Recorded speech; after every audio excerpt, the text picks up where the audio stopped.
is the 92nd episode of CloudFocus Weekly for the 4th week of May, 2012. This episode is titled Number One Bust. CloudFocus Weekly is sponsored by Arkus, cloud computing expert. I'm your host, Jason Atwood, and joining me for the 92nd time on this planet is the co-host, Justin Elston. Justin, how are you doing today? What planet would this be again? I don't know. The planet Zorton? I don't know where I went with that. I went and saw a battleship last week. So did I. And it was horrible. I was sitting next to you. That's true, you were. It was awful. Horrible. All right, that's my summer movie review. My beginning of my series called Summer Movie Reviews. Don't see it. Go see Avengers again. Yeah. All right. Money well spent. All right, we got some stuff today. We have a blog post, of course, on blog.arkusinc.com. Talk about that. We have some Google news. We have some Salesforce news. Love the title of this article, so we'll discuss that. And then we have the 7 reasons why Facebook IPO was a bust article, and some. I guess that wraps it up. We'll wrap it up with some CloudFocus app picks of the week. Wow, you actually have one. Good stuff. I do. All right, I have a few. Excellent. I'm just storing them. Nice. I love that 92 episodes in, you kind of figured out to actually start. I'm just like storing think them. Of them in They're advance. in the backlog. Oh yeah, I love it. All right. So first thing is the blog post. It's not up yet, but it will be up probably on Friday. So this is Wednesday. We'll probably put this podcast up today, and so it'll probably be up on Friday. And it is all about. It's actually It's a very specific how-to. That's right. It's part of our. I want to say part of our how-to series, if that was to exist. Is that what it is, Blogmaster? Why not? All right. It's a very data geeky Salesforce thing, but if you've ever been challenged with having to load opportunity line items or product line items, you'll be very interested in reading this post because it walks you through step by step how to associate products or product line items with opportunities with their price books. It's actually a rather challenging task from a data loading perspective. It's not as straightforward as you'd think, and there's many steps involved with getting the right IDs for things, and I think the partner who shall remain nameless did a pretty good job of writing and walking through the steps of how to go about loading the products as they relate to opportunities. Right. And it's so extremely geeky. Put your geek hat on. Put your Salesforce geek on when you read it. It's a good reference piece, too, because you're likely, if you're a Salesforce administrator, to have to do this task at some point, so you may as well bookmark it or throw it in your Evernote or that was funny. Put it somewhere where you can reference it, or just rely on Google to find it for you when you need it. Right. Arkus, uploading price book data, and we'll probably get it when it's out. Opportunity line items. You'll find it. There you go. All right, so we have some Google news. We'll just kind of hit all the Google news. All right. They've been in the news, as it were. This is the Bash Microsoft podcast, I just realized. Kind of is. Well, that's why number one bust. I thought this because it's kind of like a lot of bust stuff and a lot of like number one things, like your number one. So the first one is. This one stunned me. I saw this. I was reading this the other day, and it stunned me. When I saw this in the agenda. Yes. It was the first thing that made our agenda this week as we built our agenda collaboratively over the week. Well, so I've started doing, do you see what I'm doing now? When I'm tweeting in the morning, so I like to wake up and I like to read Zeit. I've told about that on my iPad. Love it. And I tweet a few articles, but the articles I'm thinking about, I want to have that as part, I might want to talk that. I'm now putting the hashtag CFPW. Yeah. Whatever. Yeah. So no, okay.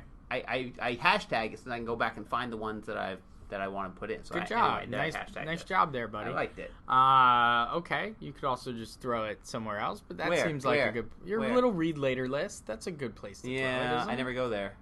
Where else? Your read later list seems like a good place for it. Anyway, though, I saw this in the.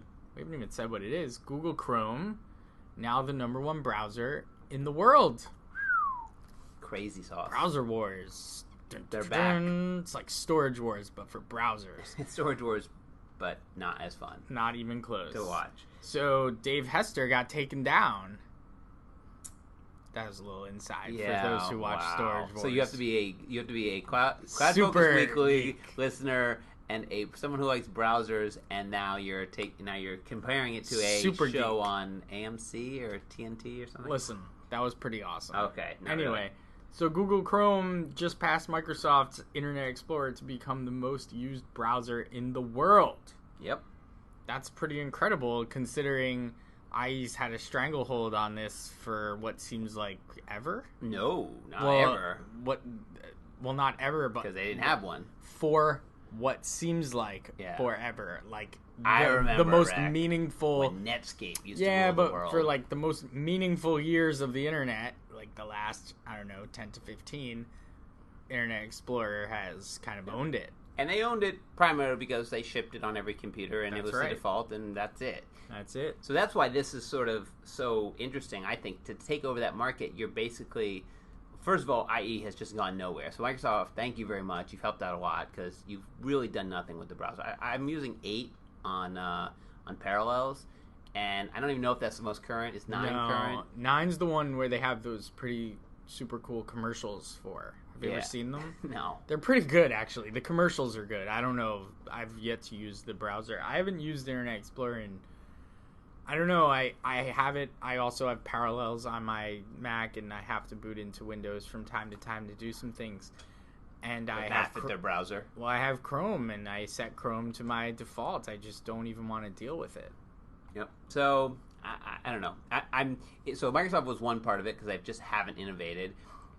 Google, of course, owning the search engine and then sort of pushing across. They own Android, and they put a lot of money into it. Their ad campaigns are actually great. The Chrome. Oh, they're fantastic. Oh, that one with the kid. Like I swear, we get misty-eyed every time. Well, they keep going. They're just really good. They had a new one just this week, where it was like a guy, like, who broke up with his girlfriend, like trying to get her back, like saying he's sorry, like sending. It was more like a overall Google service, but Chrome is the linchpin of it. It was really, really well done. Those are really good commercials. And I will throw a little. So this is awesome. I mean, I think it's great. I love the wars. I was looking at the stats and seeing how Firefox, while it's taken a dive, it still maintains a huge percentage in there, which I would have thought not.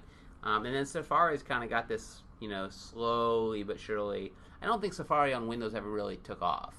On the Mac, Safari is huge, but on Windows, while it's available, I don't think if you're going to go install another browser, you're not installing Safari. You're installing Chrome. Firefox or Chrome. Right, and you're not thinking Safari. How do you think that, I don't see it in this article, but do you think that the mobile browser is captured in these statistics?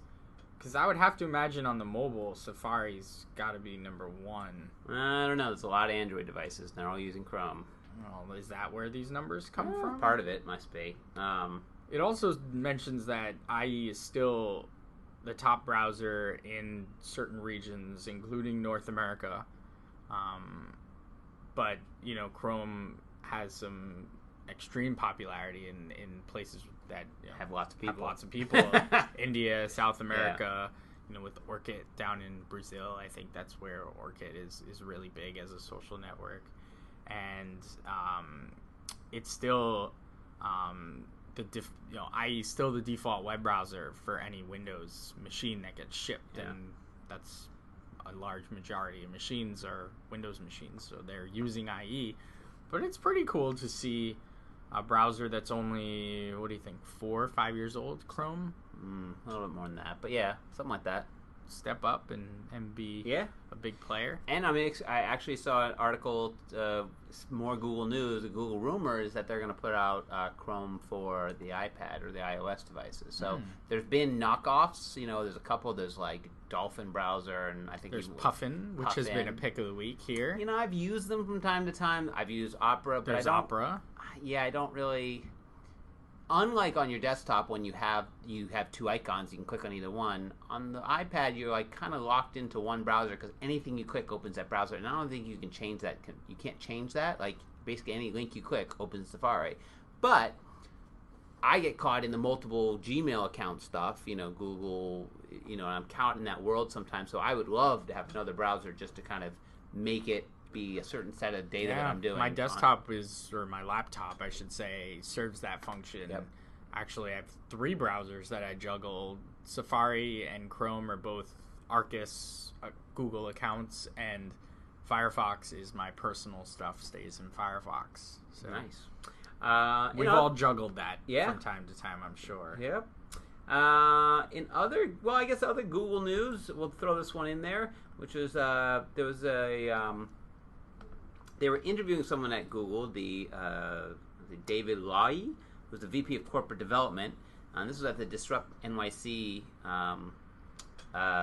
event. And one of the things that sort of made news was he said 1/3 of all of Google's acquisitions are failures, and since 2000, I think it was 2002 or 2003, they've acquired over 120 companies, and 1/3 of them are failures.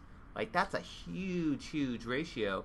And I think it goes back to, as we were starting to talk about before the podcast, which I think is interesting. We talk a lot about when companies buy companies, and we talk about what Salesforce has bought. And then, we always say, well, was it successful? Was it not? And I don't, before this, I've never had numbers around sort of, what people consider success. But, 40% of your stuff not working out. And they go over some of them, like Slide, which is, I guess, their gaming network. I didn't even know they bought that. So many that they buy, and they all have different reasons. But it was just an interesting point that they kind of admitted that a large percentage of their acquisitions didn't work out. I don't know if that. I don't know if that's a large percentage. It's 1/3. It's 40 out of 120. So that's 1/3. Yep. If you're talking in terms of a technology company, is that like, it's labeled, the headline is 1/3 of acquisitions are failures. Right. But is that an overall failure? I don't know if that means it's an overall failure. It just means 1/3 of them haven't worked out. But that seems like a high percentage. I when don't you're know. paying It's millions technology, of dollars. though. But you're It's paying hard. for millions of dollars, and it's not like going to the grocery store and buying 3 eggs and one of them is not good. You're buying something that you have hundreds of people who are paid a lot of money to investigate and to go over and to make sure they spend months making sure these acquisitions are right. So to say that even after all that work, like, if you went and spent all that work trying to do that and then still didn't get it right, and again, it's not like betting on horses or football games. It's something that you control. They control who they buy. Yeah, I still think it's somewhat of a there's still some guessing to it, right? Like, you might guess with $228 million. That's relative. Well, it's relative for Google, isn't it? I guess. I mean, that's like telling you don't gamble with $28. Why? I mean, in all seriousness, I don't know if that's a big number or not. Who knows what they're even really... I mean, he doesn't really give specifics as to what they're measuring that based on either. No, so but he says it's failures. People, or if it's a product came out of it, or we bought something for their product and it turned into another product, and 3 years later that product didn't take off the way we thought it was going to. I mean, I was actually... And just while we're talking about Google acquisitions, it's funny, I was looking at a Google Doc on the mobile browser on my phone, I think it was. Yes. Like, I was logging in. I didn't use an app. I just logged into the website. I clicked on a link or something, and it logged me in. And I saw in the URL, it still said Rightly. Oh, really? On the doc. I was like, oh, man, I remember Rightly and Yeah. when they bought that and what they did with it. And I mean, I guess that would be considered a success, but it's still, baked in. So, there's certain things at Google, I remember when they bought Dodgeball. Right. And I guess that turned into Latitude, which was a failure, I guess. Unless you're thinking, well, we did get a lot of mapping data out of that. You're right. But then and now our maps are much better. The guys who made it went off, took the logo, because it's the same logo, which is weird, made Foursquare, and then Foursquare is a success. So, you bought a company for this product, you couldn't do anything with it. The guys who built it originally left and then made it into something even bigger. So that to me has got to be failure. But anyway, I just thought it was interesting that there's a sort of a metric around it. and if we took that metric and you said, could you look at, I don't think Salesforce would admit, A, that, how much failures they have, but B, how many they've done. We could look at all the acquisitions, but, that's a high ratio, and one of every 3 of these big acquisitions. Okay, so they've also bought 120 of them. That's a lot. It's a lot. If you bought 4, or if you bought 6 in the last 6 years, and 2 of them were not good, that's a large percentage, right? We're talking your big acquisitions. I guess. I mean, I don't know in the tech industry where things are changing so rapidly, if that should even be considered an overarching failure or not. Because where Google was 2003, 9 years ago, I mean, they couldn't tell you where they would be 9 years from then. They still have search. And that's still the cash cow, isn't it? Speaking of cash cows, let's move right on to the 7 reasons why Facebook IPO was a bust. So as we speak, we're going there. Okay. Yep. As we speak today, Facebook, which launched its IPO last week, and went up to, I think, a high of 38 was its high, has really come back down to earth, and a lot of people are saying that it's We just did the exact same thing, by the way. We looked it up in Google. I've got my little Google One box here for FB. Yeah, it got up to 45. But yeah, it's basically being called a bit of a flop. The IPO itself. Right now it's at $31.99 as we speak this very moment. Yeah, so if we wait a second or two, it'll be... But anyway, the article was interesting because it basically went through the 7 reasons why it was a flop. The ones that I thought were interesting were, that I think you could look at and go, okay, there's real reasons to, Facebook not being happy about going public. Like they, Zuckerberg's always said he didn't want to do it. So maybe that kind of resonated throughout the company or resonated with their potential investors. Then there's the thing about going IPO in May. They're like, that's not a good time to go in May. And then the one that I thought was, kind of interesting was saying Facebook is, number 6 was Facebook is not necessary. Oh, I thought 7 was interesting. All right. Well, let's talk about 6. All right. But like saying that it's a technology, but unlike Google, which people use because they have to use, like at this point. Well, it serves a very functional purpose. Right. You need it. It gets you the information you need. Or Intel or IBM. Right. These are things that you need. Oracle, but Facebook is something that if it disappeared tomorrow, I don't know how much my life would change other than like... I'd forget people's birthdays. I'd forget people's birthdays. There's a couple groups I've started that I have to go find someplace else to build them. Yeah. But, there's marketing. I mean, I will say a lot of our traffic comes from Facebook. Facebook is a huge marketing. Like I think from a company, if you're not on Facebook, you're not using it as a marketing arm, a social marketing arm, you're making a big mistake. But other than that, it's not. It's certainly not necessary. Well, so what was the one that you thought was? I thought 7's just interesting. Mass social media is a crock. I just think that's a really bold statement. And where this is on Forbes, written by Rich Karlgaard. He says, it's why he likes LinkedIn more than Facebook, because it has a purpose. It has a specific niche purpose. It's for connecting your business contacts and keeping in touch, and you can put your resume. It's kind of like your live resume, right? And you can connect with people for a real purpose, whereas right. Facebook is very amalgamous and just okay, so you can connect with friends and do things, and he just makes this sort of statement around how social media for specific purposes is more useful than mass social media, which is again more sort of goes towards 6, where it's not necessary. Right. It's just a thing. It seems like I just looked up LinkedIn, which went IPO I think last fall. It's now at 103. It's interesting. I mean, there's a lot of been hype around it. One of our industries that we serve here at Arkus is financial services, and being in their offices and talking about it and seeing some of the hype. But I remember when Google went IPO, and I think it opened at like 80, And I remember thinking at that, I'm not going to buy it at 80. I'll wait till it tumbles back down. Shot up to like 500. Yeah, basically never look back. Nope. Whereas Facebook now, which I kind of thought would shoot up like that, now hanging around 30. So did I. They're also saying things like the European market. There's sort of general unrest.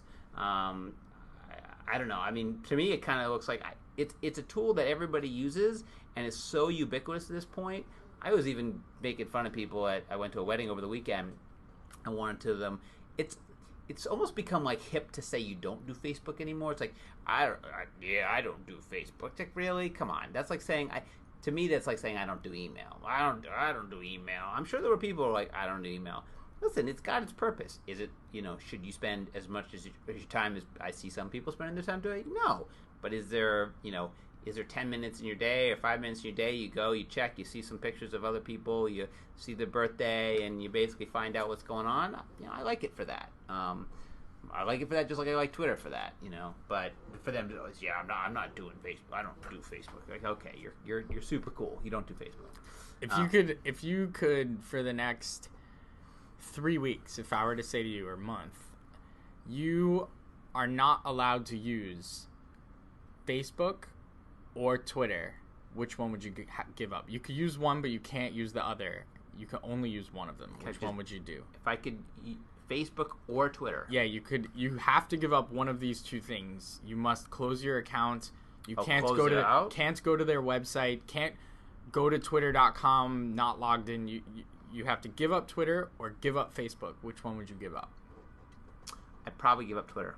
Really? I'd go the other way. You know why? Because while Twitter is interesting to me, and while I read stuff on Twitter, I would not want to miss the social aspect, because they're very divided for me. Twitter is not very personal. Like, I don't do personal stuff on Twitter.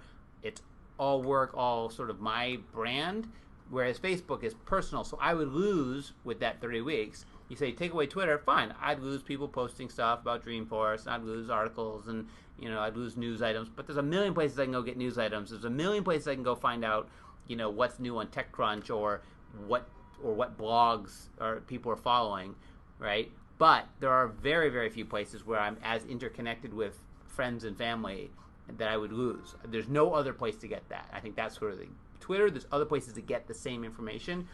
There is no place to get the same information that's on Facebook at all. You cannot find it unless you just want to email everybody every day and be like, send us 200 people, hey, what are you guys doing? So I think I would miss, again, I could replace Twitter's functionality. I'd go to Google+. I'd follow everybody in Google+, that I follow on Twitter.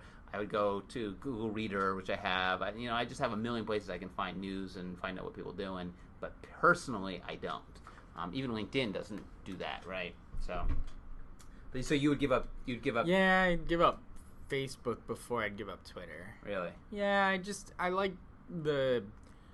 But now I like told you how amazingly I like the smart information flow of Twitter more than I like Facebook. Like, I value the things that I can find on Twitter more than the things I could find on Facebook, and I use Twitter in that way. You don't have very many personal people. No. Right. It's not. They're different audiences. They're different. While I follow more people on Twitter and have more people following me on Twitter, there are less people than I actually know. Right. That's okay. Right. I still value the information that I get out of Twitter more than the information that I get out of going on Facebook. Oh, I agree. So that's, that just for me. I could replace I'm sure that. I could. Yeah. You're right. Like, okay, so I'll go to Google Reader for the next month, or I'll go to Zeit, but I can't use my Twitter account to power my Zeit. You know what I mean? Like, I don't know if Zeit. Powered by, I compare it to Flipboard, which is powered by some of those things. Flipboard's all right. Let's move right along to some stuff that's come out of CloudForce London. Salesforce has put the PR machine into full spin mode, and I shouldn't say spin mode. They're not spinning anything.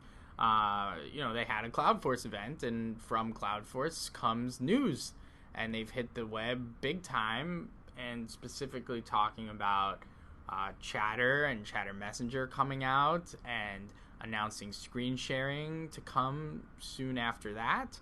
The headline here on Read Write Cloud is Salesforce's Chatter elbows Microsoft's Skype out of the enterprise. That's a big, bold statement, that's isn't a it? paid for advertisement. That's a Mark Benioff wrote this and handed it to somebody, and they put it on their website. Salesforce dominates all things that it competes with. I mean, I don't even think of to me, and we've been at the large enterprise that won't be named, right? Are they still even large anymore? I guess they're pretty big. If you take all of those, celebrating their 200th anniversary. If you take all the companies and put them all together, they're still very big. Yeah. They were in the collaboration, instant messenger, Microsoft Shop. Yep. But it wasn't. Well, at that time, Microsoft didn't own Skype. But it wasn't Skype. It was the Microsoft. Was it UCS or OCS or and Microsoft? Well, there was Command, was the messenger piece, the client, right. and then there was the server piece. Again, things that you don't want to think about, right? And I don't really think of Microsoft Skype as an enterprise tool ever. They have enterprise tools. It's the thing that's blocked. Yeah, at every enterprise. Like Skype is not the enterprise tool. Microsoft Communicator is the enterprise tool, right, with the OCS or the UCS. I think it was OCS. Now it's UCS. Whatever. 10 people. Some acronym on the back end, right? So Salesforce comes along and they're gonna roll out this chat instant message in their next release coming this summer. Available in your sandboxes. Hop into your sandbox or pre-release org and played with it. I've been in many a sandbox. And nobody's ever in there with me. Right. So there's no one to talk to. It's like, who am I going to chat with? It's nobody. It's funny. I've gone and played with it. So I went to another person at Arkus, and I'm like, hey, let's just go into a sandbox and play with chat. And it was interesting. I mean, it is browser-based. So you have all the problems of browser-based chat, right? That's why we use iChat and connect it up to Jabber, which is Google, because you don't want your chat to be connected to other applications, because if those applications go bye-bye, and although I would say Chrome and Safari are pretty stable at this point, they don't crash as much as they used to, you don't want to kind of lose that. So whereas it's also why we don't use, although we have it, the Google Talk widget in Salesforce. Right. I don't have it even exposed. Right. It's there. I think that's the first thing we're going to remove. It's gone. But I love it for, so what I think is going to be interesting is the presence awareness is really the big one for me. When I'm sitting and looking at an opportunity or an account or something, and again, we were playing around with this, and there's some nice things about it, and it does, you can see people and when they're online, and and it hides in the bottom and it pops up and you can chat with people. But that presence awareness, that presence to kind of go, oh, I'm looking at an opportunity, they might be looking too. I could go up to Chatter and wait for them to answer, or I could just click, hey, start a chat with them. And it's just very, very in line with what you're doing. I think that's very smart. Mm-hmm. And I can see a lot of organizations, I think what would be really cool is we're in the Dreamforce portal. I don't know if they'll enable it in the Dreamforce portal because maybe it'll break it. But like in the Dreamforce portal, I go in and I look around. And it'd be fun to like pop up a list of people who are in and see someone who you don't know but and to kind of like start a real-time chat with them. Right. I think that real-time thing is kind of fun, especially in that type of organization. So again, while I love chat and we probably won't move away from using Google Talk in iChat, we probably will use this inside as just another way to sort of get someone's attention. Right. And we also have Google Docs, which actually has presence inside the doc. So I'm staring at the doc, and I can see that you're in there reading it at the same time, and I can actually chat with you about it. Right. So it's like we have lots of chat. There's lots of ways, but that's collaboration, and I think that's great. So they even talk about moving forward the screen sharing capabilities, and they even give a date by fall 2012. They'll be adding screen sharing. What's going to happen in fall 2012? I think there's this big conference in San Francisco. And you think it's right before something else, like winter 13? Yeah, winter 13 it would be, wouldn't it? So, they actually explain the use case for the screen sharing, and I thought that this was interesting because it's not the GoToMeeting replacement. I wish it were. Yeah, but it's not. This is the... and I use GoToMeeting for this constantly. I use the Meet Now button. Right. pops open a meeting and I give the person the ID and they hop in. Right. But this is, let's just help me with this right now. I'm looking at something. Let's look at it together right now. It's not, I have a meeting in a week. Let me schedule it. I bet that's coming.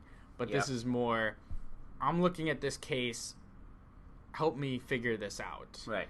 Or, I feel like cases is really the big. But it is screen sharing. It's not just document sharing. So you can actually share your entire screen. Yeah. Which is different than, because I think originally they were just going to do like documents. You could look at a PowerPoint deck together. Yeah, that doesn't really make a whole lot of sense to me. Yeah, I think screen share. I think it's, again, I use it. It's something we use all the time, but it's great. We'll see how it. Go ahead. I was going to say there's one tidbit of information that we should share, and that is Safe Harbor, Auditability. Oh, as the makers of Compliance for Chatter, available on Apple Exchange for free. Exactly. We should talk about the auditability of Chatter in general, which there really is none, and unless you have Compliance for Chatter, by Arkus. Plugged again. But Chatter Messenger, there is no audit trail to Chatter Messenger. It's in the release notes. It says they even are very out in front of it, saying not for a while. Well, it doesn't say not for a while. It says we're going to be delivering this in the future. We, as Compliance for Chatter people, said, hey, we'll just add this to our application. Lo and behold, you can't. Right. We can't. There's a limitation to what we can do there.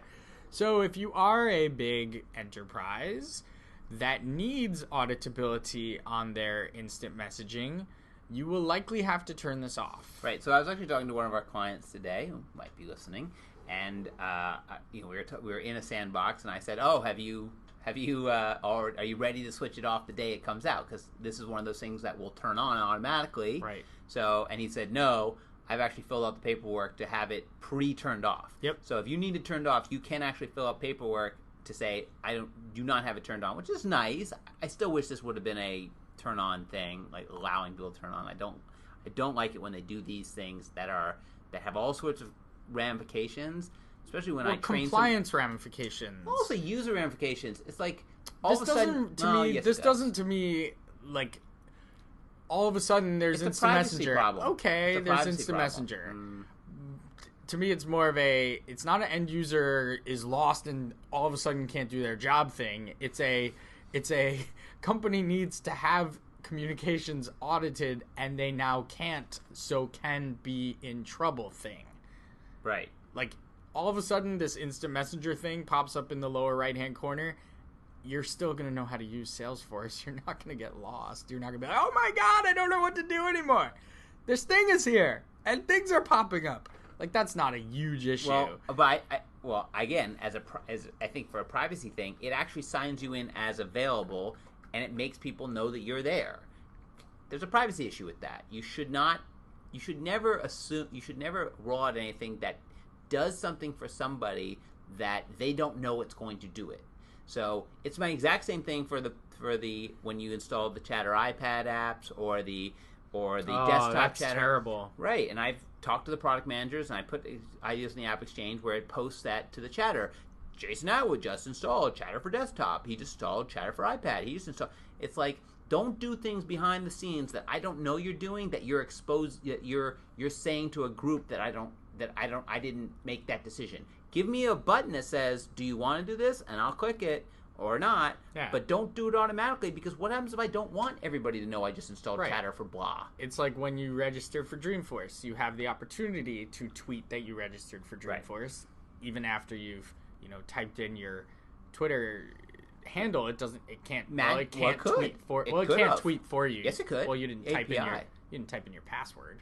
Oh, right. You would have to do right. So that would be one of those scenarios of, it did chatter for you though. It does an automatic chatter? Oh yeah, it said user just registered for Dreamforce. Yeah, even that I think is, give me an option. What happens if I don't want people to know that I first registered? Now you can go delete it. So sure. You can go delete both tweets. And Compliance for Chatter will store the fact that you deleted it. There you go. Okay. Wow, that's enough. All right, let's move on. Okay. Let's go to our CloudFocus app. Pick of the week. Why not?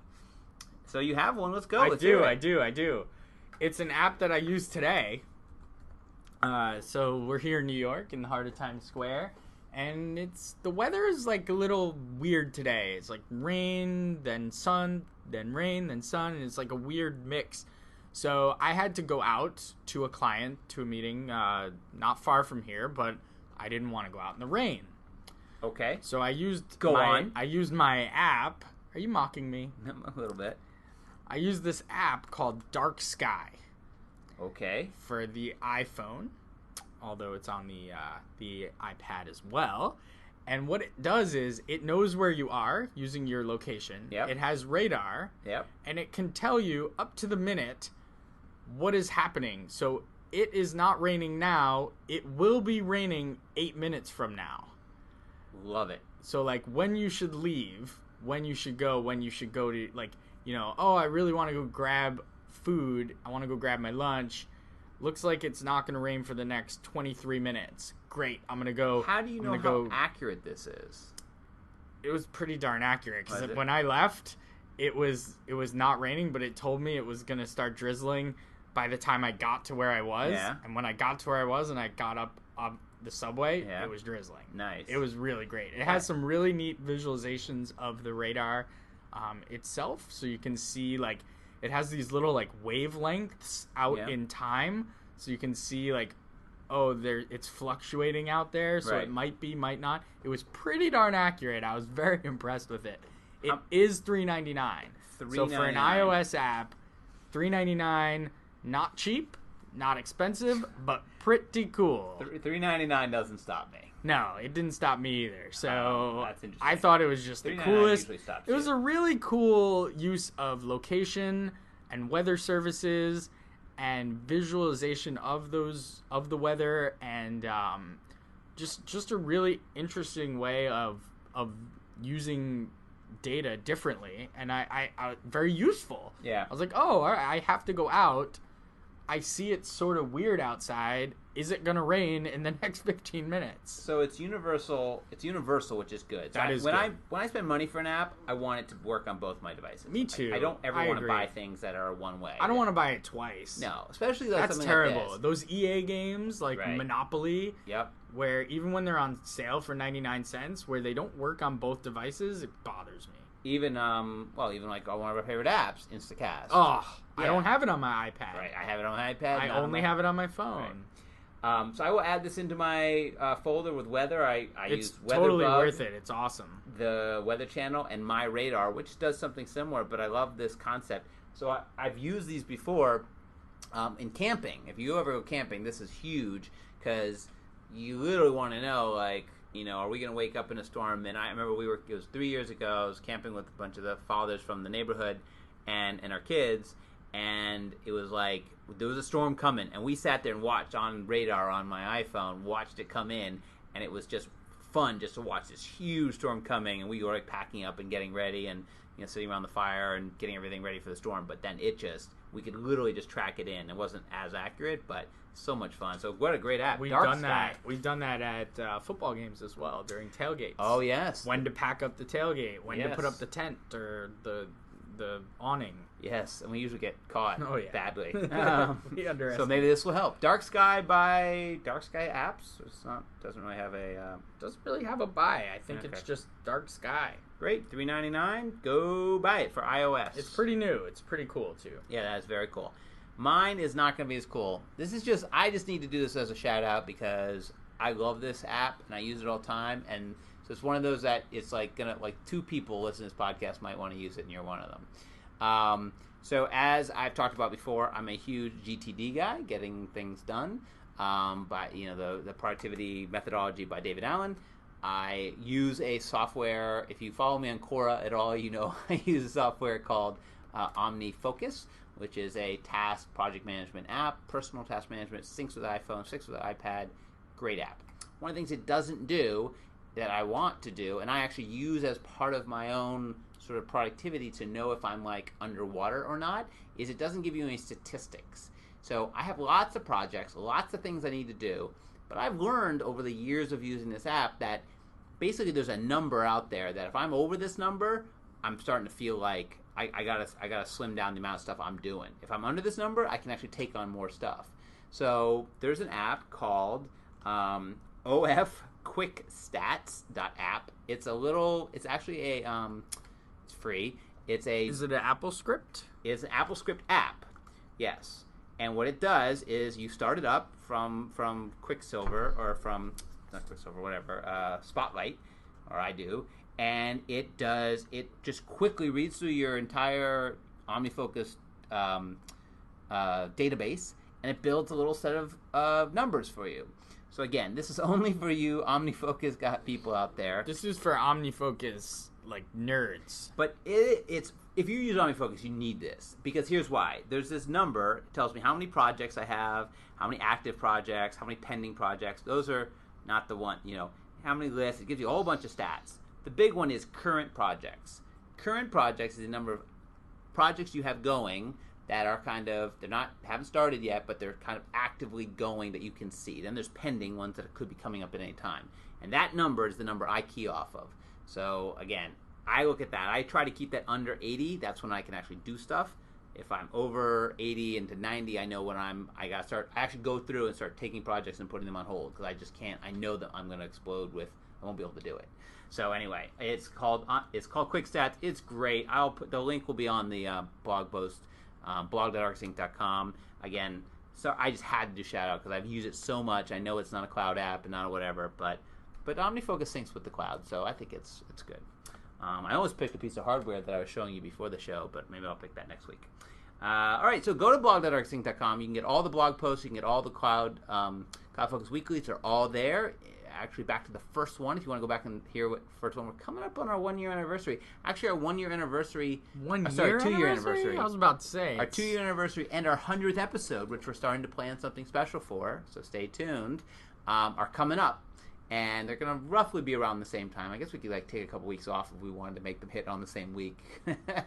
But we're going to do something special for that, as well as we're doing something special for the podcast for Dreamforce. So if you're going to Dreamforce, start listening, because we have things that we're going to do for the podcast at Dreamforce specifically that I think will be fun. You can follow the company at arkusinc.com, facebook.com/arkusinc, twitter.com/arkusinc. I'm at twitter.com/Jason and Matwood. Justin's at twitter.com/JustEdelstein. We're on Google Plus, and we're also subscribed in iTunes. That's when you'll know when the podcast we switch it up. Sometimes Wednesdays, sometimes Thursdays, sometimes Friday. Today happens to be a Wednesday. So if you subscribe, it'll come right down to you. Don't care if you listen to it, just download it a lot. Just kidding. And until next week, as we always say, enjoy those cloudy days.